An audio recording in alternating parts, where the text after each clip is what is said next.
Years ago, when I first got into digital RAW photography, my photo editing process was, well, pretty much non-existent. I would open a RAW image in Lightroom, I would scroll through the develop panel, and I would move sliders left and right without really understanding what I should be doing and in what order in order to create a photograph out of the gray, dull, raw image that I saw in front of me.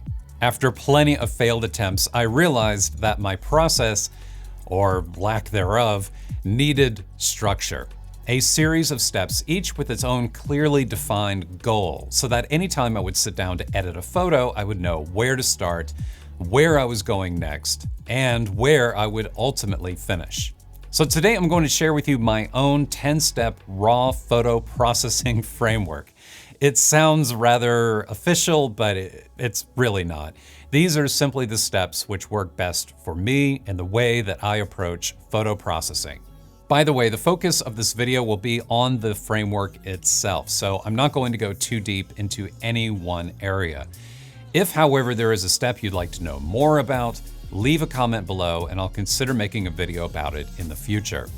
Also, if you want to skip ahead at any time, there are chapter markers in the progress bar below.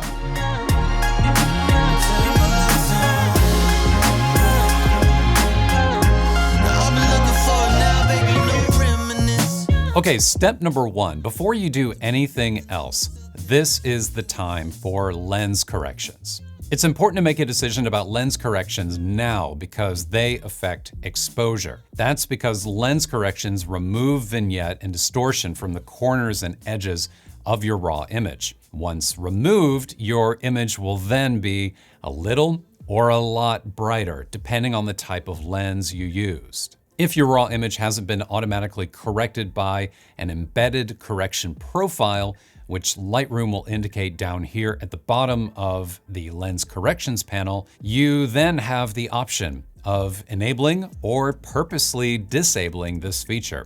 Try it both ways and pay attention to how it affects your image. If you are using Capture One, you have similar controls to assign a profile, to remove distortion, and to control the light fall off, which is how Capture One labels vignette in this particular tool. You will find that in the lens corrections panel. Whichever you choose, enabled or disabled, make that decision now and then move on to the next step. Okay, step number 2 is transform. This is the step where you level your image and correct any perspective issues. This is most commonly needed when photographing a subject with straight lines, whether that be a horizontal horizon line in a landscape image or vertical lines in architectural photography. Instead of lines bending, like forward or backward like this, you're transforming those lines into straight right angles. In Lightroom, you can fix this by using the Transform panel. Lightroom can automatically fix perspective issues for you by clicking the Auto button, or you may have better luck by drawing your own guidelines to show Lightroom which lines in your image should be straight. In Capture One, you can do the same thing using the Keystone tool, which is accessed through the top menu toolbar or through the Keystone panel. Okay, step number 3 is crop. Now that you've addressed vignette, distortion, and perspective, now is a good time to crop the image. Crop it using the classic rule of thirds, golden ratio, or to accentuate the energy of the image by changing its aspect ratio. Keep in mind though that you're not cropping the image for social media or any other place at this step. You're simply cropping the image to what feels most appropriate for your subject. Okay, step number 4 is white balance. This is when you decide whether the color temperature and tint of your raw image needs to be corrected from the values your camera used. To quickly explain what corrected means, this means you are shifting the white point of your image so that neutral colors are actually neutral. Take, for example, this card. The gray area that you see right here, this is manufactured to be perfectly neutral in appearance. If I were to use the eyedropper tool in Lightroom and select this area, the colors in the raw image would then shift to make the card appear neutral without any tint or color cast. If you don't have a card like this, then you can use the eyedropper with a cloud or anything else in your image which is neutral in real life. After you see the result, now is the time to ask yourself some important questions. Does this white balance correction benefit the photo? Do the colors in the photo need to be displayed realistically with technical accuracy, or does it feel more natural and correct without correction? Ultimately, it's the difference between an image that is correct versus an image that looks correct. If your image requires color accuracy for use in product photography, skin tones, and portrait photography, or if you plan on using presets, profiles, or lookup tables to apply a predefined style to your image, correcting its white balance in this step is typically a good thing to do. But for everything else, white balance doesn't have to be correct. Neutrals don't have to be neutral. You are free to use white balance creatively to capture the mood and atmosphere of your subject. Whichever approach to white balance is appropriate for the raw image you are editing, make a decision about it now, and then move on to the next step. Okay, everyone, it's time for step number 5, and that is exposure. This is the time in which you should adjust the blacks, the shadows, the midtones, the highlights, and the whites to accentuate and enhance the luminosity of your raw image. What I would recommend doing, if you're not already doing so, is to use a black and white mode when editing exposure. That way, color is not affecting your decisions. Because when you darken a pixel displaying color, its color becomes more saturated. And when a pixel gets brighter, its color becomes less saturated. So when editing exposure, you are unintentionally editing color as well. That's the reason why I prefer to think of color as almost like a separate additive layer which sits on top of your baseline exposure. Typically when I'm in the field, I expose my landscape images to the right, which just means like overexposing them by a stop or two, so that shadows contain less noise and retain more detail. You basically just raise your exposure just enough so that you're not clipping the highlights and you're bringing more of that detail out of the shadow region. So in this step, if I expose an image to the right, I typically begin by bringing exposure down a stop or two, bringing it down by however much I overexpose the image when it was captured. Then after I'm finished with that, I edit the black and white points to establish how narrow or wide I want the dynamic range of the image to be. Then it's time to adjust the shadows and highlights. This helps bring more detail out of the darker and brighter areas of the image by pushing their values towards the center of the histogram.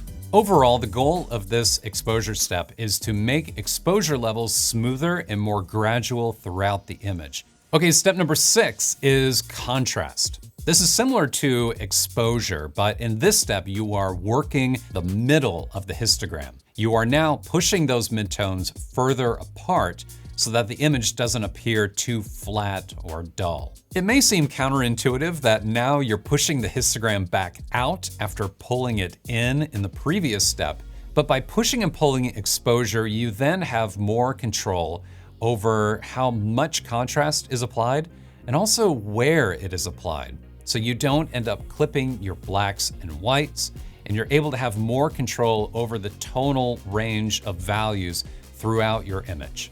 Contrast is the kind of thing that you can add or remove from your raw image many different ways. Of course, there is a dedicated slider for contrast in both Lightroom and Capture One, but personally, I generally avoid that slider because it's not quite as nuanced, and nor do you have as much control as other available tools. Other contrast tools in Lightroom include the clarity and dehaze sliders, which mostly target the midtones and help protect your blacks and whites.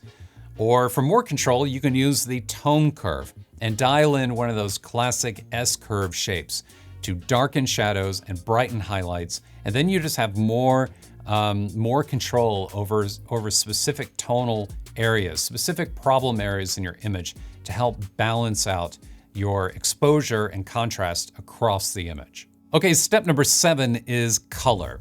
Now, we've already made a decision from earlier regarding white balance. So the goal of this step is fixing and refining the color in the raw image. What I would recommend doing first is considering any technical problems with color.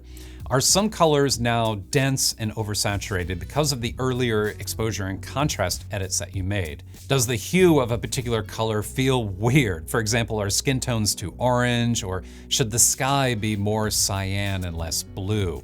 Whatever the problem is, you can target those colors using Lightroom's HSL panel or use the color editor panel in Capture One. Then once you've corrected color from a technical perspective, it's time to express your creative intent with your image. What I typically do is try and figure out which colors are strengthening my subject by bringing attention to it, and which colors are weakening my subject because they are distracting. If a color is distracting, you can try changing its hue so that it blends more with a neighboring color, or reduce its saturation to make its color less noticeable. This is also a great time to try split toning your image. For example, injecting a cool tone into the shadows and a warmer tone into the highlights. Spend some time on this step to make sure you're happy with color. And then take a break.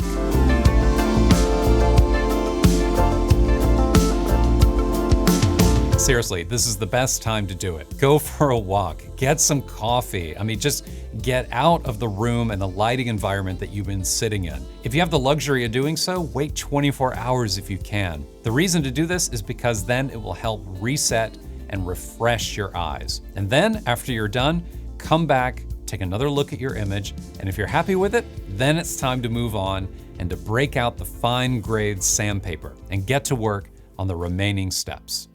Okay, step number 8 is dodging and burning.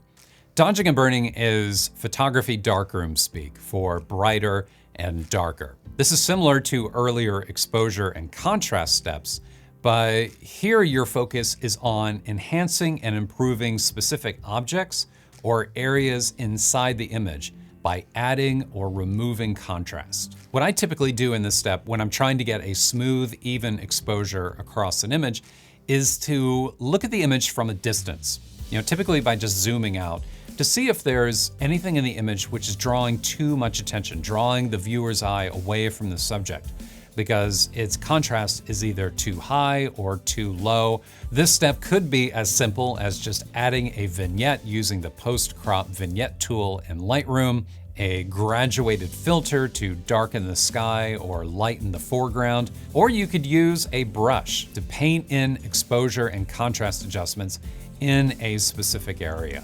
You can use the local adjustment tools in Lightroom or Capture One to be doing your dodging and burning, but if you want to get really deep into it, this is the best time in this framework to use luminosity masks in Photoshop. By the way, I am planning on making a future video on that topic where I will go into much more detail about luminosity masks in Photoshop. So if you haven't done so already, consider subscribing to this channel if you'd like to see that video in the future. Okay, step number 9. This is probably my most favorite step of all, and it feels really good when you get to this point, and that is cleanup. By this stage, your image should be about 95% done, but there may be some small distracting things like rocks, maybe some grass or some trash in your image. Whatever it is. Now, this is purely a subjective call and really a matter of personal taste, but for me, I don't like going overboard with cleaning up images. I like to keep things kind of simple and only remove something if it's not essential and helps simplify the image to draw more attention to my subject. I don't like just cleaning up an image for the sake of cleaning it up, because when you do that, then sometimes you may remove too much and the image begins to look a little too imperfect, a little too manufactured. If you can clean up within the raw image using the tools in Lightroom and Capture One, go for it. This will allow you to keep your edits within the non-destructive raw file. For more difficult cleanup jobs, however, you will need to open that raw image in Photoshop. Okay, step number 10. Congratulations, you've made it all the way to the end. Your image should now be about 99% complete. And to finish the image, now is the time to be sharpening it. This step is saved for last because how much or little sharpening you apply Depends on where the image is going to be seen, whether that's on social media, your website, or as a print. Typically, you can be a little more aggressive with your sharpening, especially if you're downscaling or displaying on social media, and you can be especially aggressive when creating a print. But if you are creating a large image for your portfolio website, it's not going to need as much sharpening. You can apply sharpening on export when you're creating a JPEG in Lightroom or Capture One, or you can open that raw image in Photoshop and then do your sharpening and your resizing there. Okay, everyone, that's it. That is my 10-step raw photo processing framework that I go through every single time I sit down to edit a photo. And just to remind you, as I said earlier, the point here isn't to say that my approach is better than anyone else's, but rather just to promote the idea of organizing your processing work into clearly defined steps. So you are progressively enhancing your image step by step over time, and with each step providing the requisite foundation for the next. Oh, and by the way, if you are a Lightroom user, there is a panel which is tailor-made for using a framework approach like the one I've talked about in this video, and that is the Snapshots panel. If you've never used it before, Snapshots just creates a saved state of your image over time. So what you can do is that when you complete a particular step, you can go over to Snapshots, create a snapshot to capture that step, move on to the next one, and then when you're done with that one, create another snapshot. And then over time, you will have a timeline of the edits that you've made within each particular step.